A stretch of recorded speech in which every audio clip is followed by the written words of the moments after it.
Alrighty, ladies and gentlemen, we are going to be doing another art filler video yet again today. This time around, we are going to be doing like Lapras and Greedent. Let's see how this turns out. All right, so let's get on into it here. First off, we're going to be going through and doing our outlining. Kind of get the rough idea as to what we're going to be doing here. So what I wanted to do was I wanted to kind of just keep Lapras's general body shape. I like the Loch Ness Monster kind of aesthetic.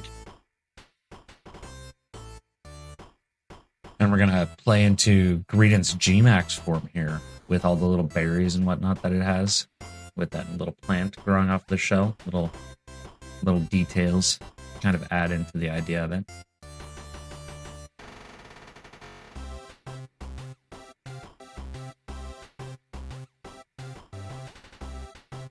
Now, as you see here, we finally kind of just quickly were able to get that rough idea figured out as to what we were doing. So now I'm going to be going through here, and we are going to be trying to get that outline kind of cleaned up a little bit more. Get a little bit more suitable of an idea as to what our whole shape is going to be for our Lapras Greedent fusion.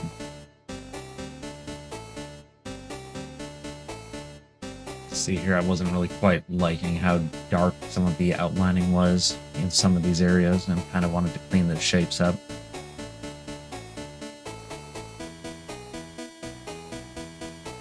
And at the same time, I also realized he had a little bit too big of a hump in the back of his neck.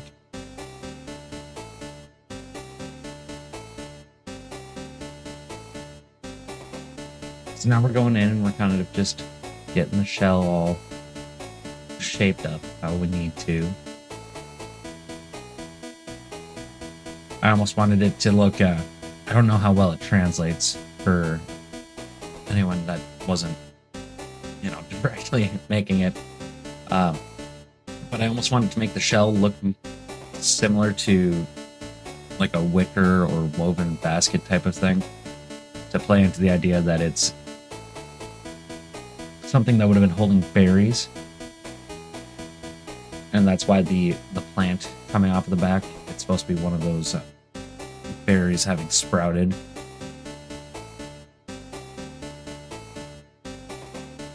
And man, I feel like it was good to settle kind of on that shape that we had going on.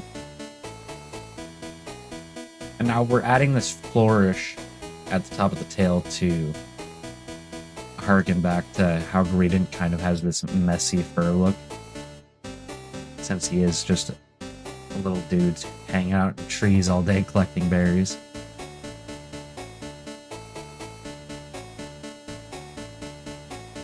I really wanted to play into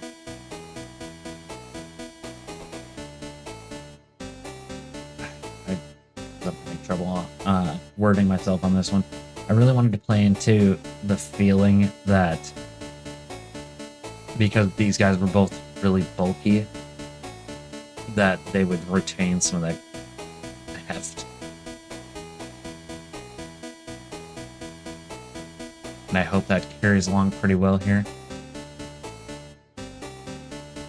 Now right here, we're just continuing on and cleaning up some of these lines where we can. We're gonna extend out some of these details real quick, and then we will get started on coloring him in.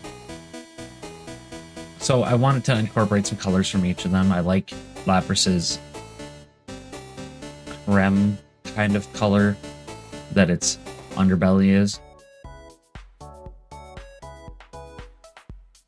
and I know I probably should have started with something darker. I'm a little too set in the ways of the traditional painting kind of art world of you always want to start with your lighter colors first, especially if you're just going for your base.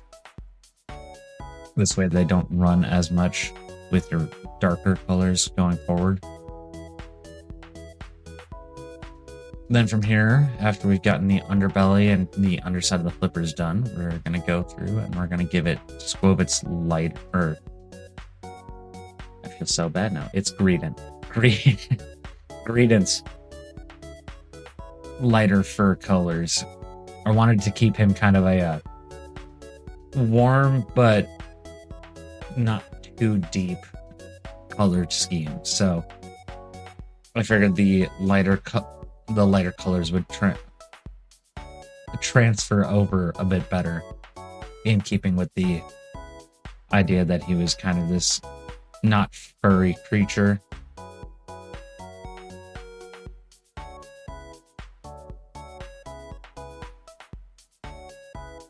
And now some of the technique that I'm doing here for this coloring is just kind of cheated.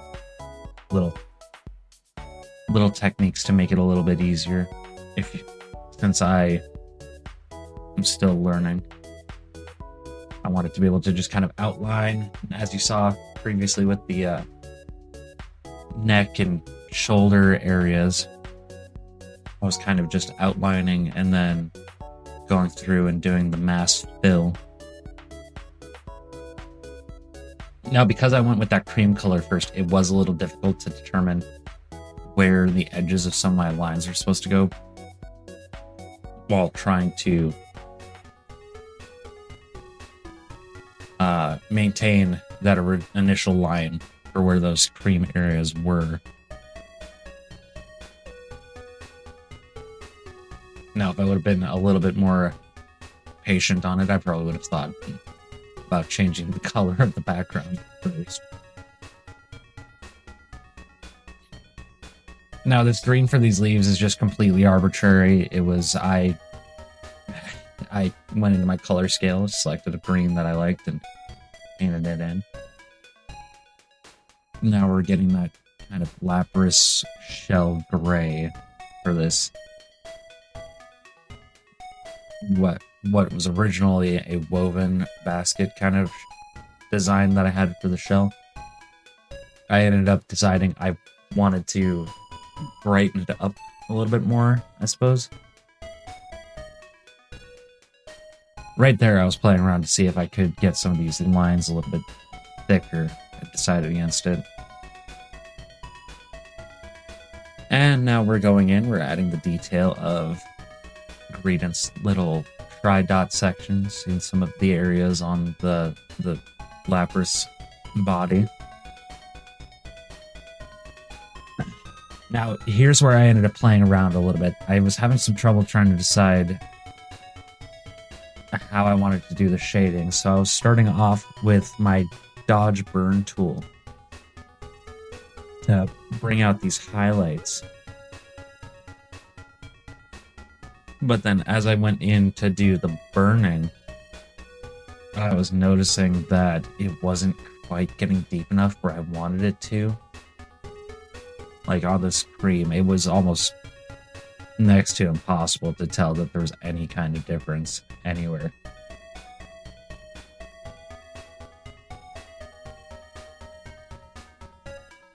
And that's why I'm scrolling in so heavily, is having so much trouble trying to see it.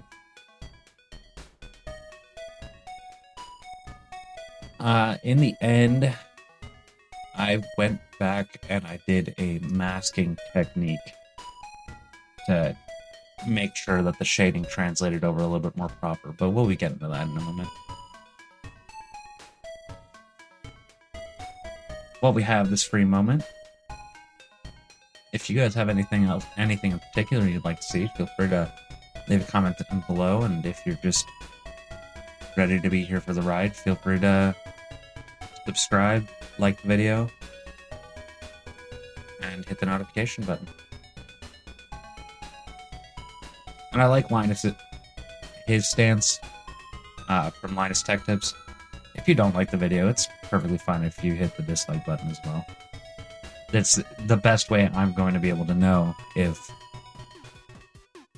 I need to make a shift in content, is knowing what people are liking and disliking.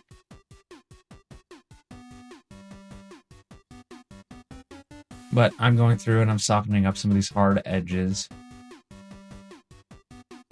where I was able to get some of the shading done, where some of these lines just look like they could use a little bit, maybe not more, but a little bit of a better smoothing.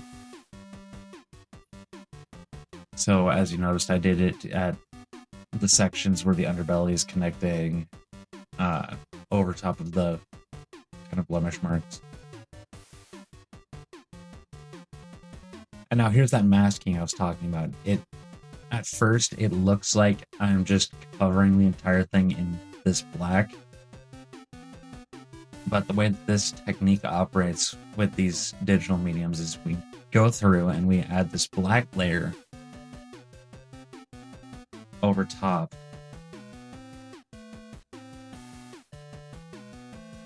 of our painted layer.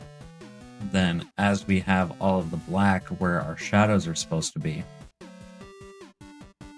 we will then go through. Well, first off, we're going to finish getting that all drawn out. Get it looking as close to pretty as possible. Then we go through and we just lower the opacity of the layer. Then we can merge it down and kind of just blend the edges to have it fit a little bit more seamlessly into the original paint that's layered down.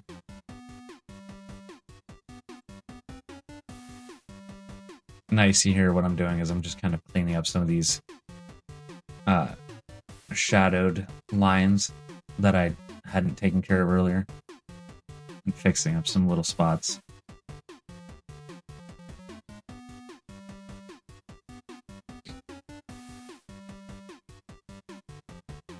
Those little nitpicky things that you don't really notice unless you're actively the one that's looking at it.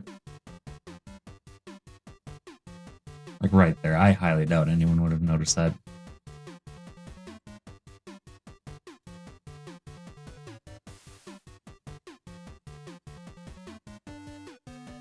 Or even that right there. Right, then we add our color back in along with our shadowing layer. For this one, I did finally decide I was going to go through and give it this back mask of this, I guess, ultra pink, or not ultra pink, hot pink, so that I could go in and clean up some of these colors that I missed spots here and there on. So like I'm getting closer to the edges in some spots. I was filling in some of that underbelly color. I know I didn't do a perfect job. I was just trying to be quick on a lot of this, to be honest. But I ended up filling in, for the most part, what we needed to fill in. Went through, blended the pieces together that needed blended, and that'll do it.